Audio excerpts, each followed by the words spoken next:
اعوذ باللہ من الشیطان الرجیم بسم اللہ الرحمن الرحیم۔ تمام تعریفیں اللہ تعالیٰ کے لیے جو دن کو رات میں اور رات کو دن میں بدل دیتا ہے۔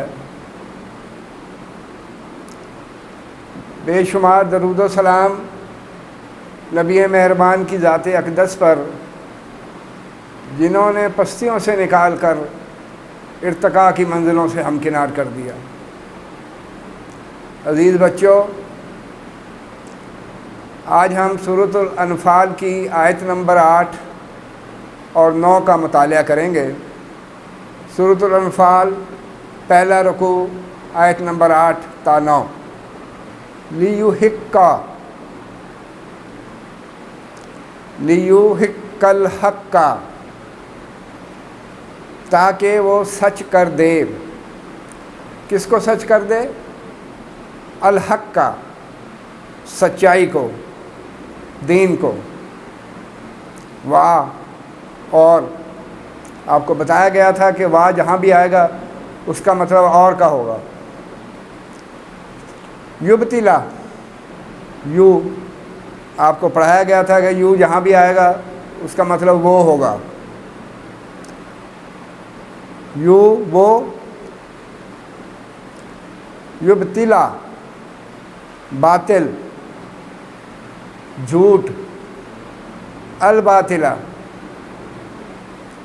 باطل کیا ہے؟ کفر ہے، کفر۔ اور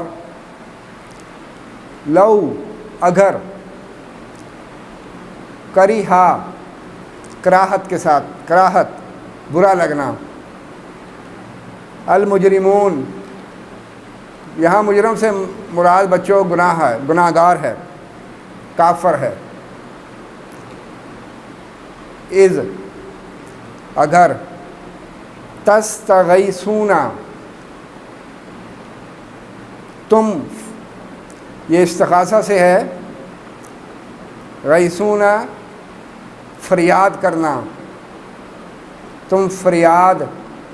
سونا جمع کا صیغہ ہے سب، تم فریاد سب۔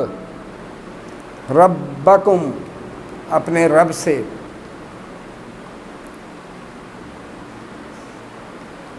فاستجاب،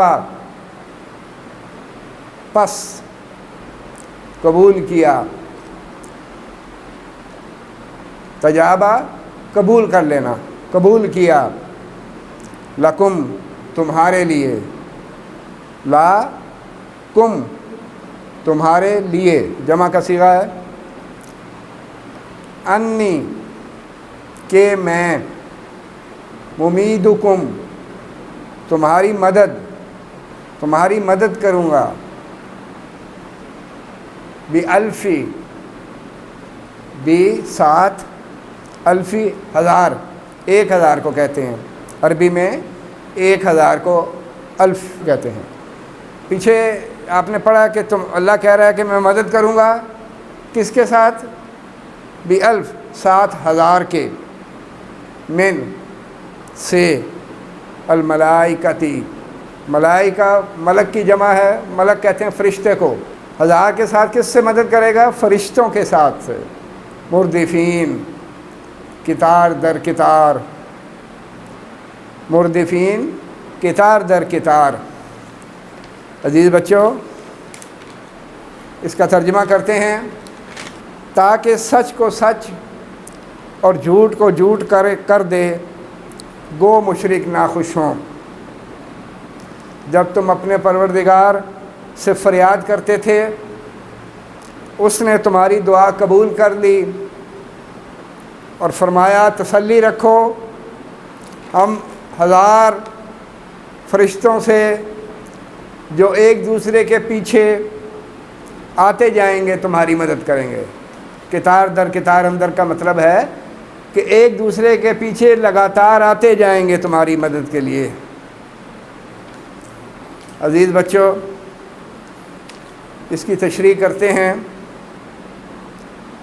اس آیت مبارکہ میں حق کی فتح اور باطل کی شکست کا ذکر آیا ہے۔ غزوہ بدر کے موقع پر مسلمانوں کے ایک گروہ کے اندر خوف پایا جاتا تھا، لیکن حضور کے فیصلے، نبی مہربان کے فیصلے کے آگے انکار تو نہیں کر سکے، لیکن ڈرے ہوئے تھے اور ان کو خیال تھا کہ ہم شاید موت کے منہ کی طرف جا رہے ہیں۔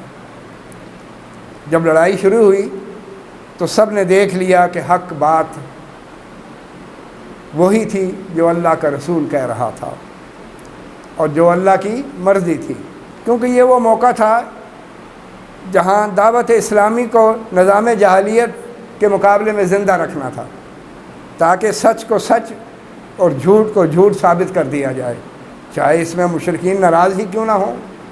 اس جنگ کی یہ جو غزوہ بدر ہوا ہے، اس کی بدولت اسلام کے قدم جو ہیں وہ جم گئے، وہ ایک مضبوط قوت بن کے ابھرے۔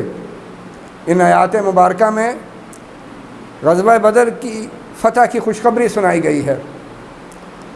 جب مسلمان اللہ سے مدد کی دعا مانگ رہے تھے تو اللہ نے ان کو دعا قبول فرمائی۔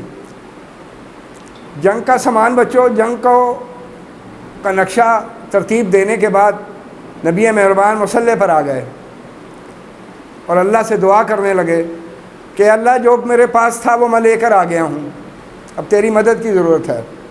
تو اللہ نے وحی کے ذریعے اللہ کے نبی کو تسلی دلائی کہ تمہاری مدد کے لیے 1000 فرشتے قطار در قطار اندر آئیں گے، اور ایسا ہی ہوا۔ اللہ نے اپنا وعدہ پورا کیا اور مسلمانوں کو فتح نصیب ہوئی۔ اس بے سر و سامانی کے عالم میں اللہ کی مدد، 1000 فرشتوں کی مدد بہت تھی، اور اللہ نے اپنا وعدہ سچا کر دکھایا۔ وآخر دعوانا الحمدللہ رب العالمین۔ عزیز بچوں، آپ کے کمنٹس آ رہے ہیں، آپ کے آراء پر، آپ کے مشوروں پر غور کیا جا رہا ہے۔ بس آپ اپنے کمنٹس بھیجتے رہیں۔ اللہ ہم سب کا حامی و ناصر ہو۔